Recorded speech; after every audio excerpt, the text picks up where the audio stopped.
Le digo al gobierno del estado que toda esta gente que hoy ve,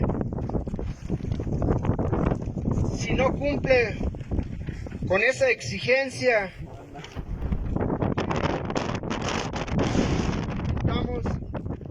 nos verán en el Palacio del Gobierno.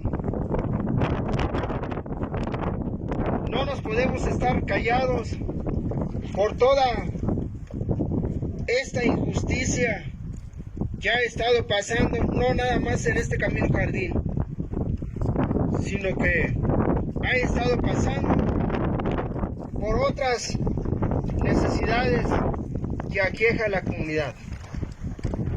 Usted, le decimos desde aquí, que no ha querido tener un diálogo con nosotros, cuando la comunidad tiene esa voluntad de tener ese diálogo. Desde aquí le mandamos el mensaje, señor gobernador del estado, que tiene que voltear para la comunidad de Toapure, Santa Catarina.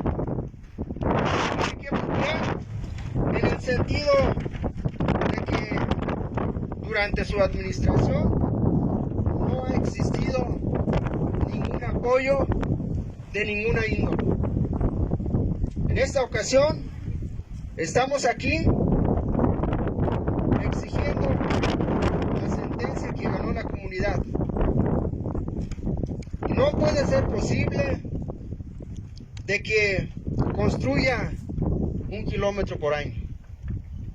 En esta ocasión, la gente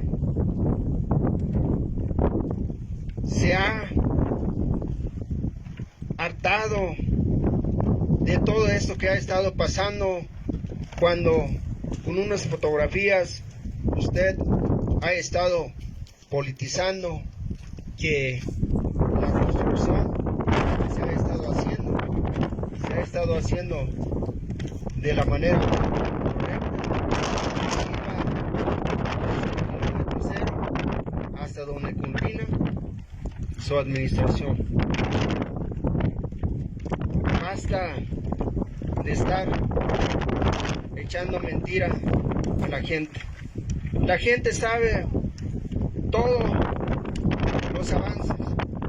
La gente sabe todo lo que sabe. Hoy la comunidad no pudo aguantar esta injusticia.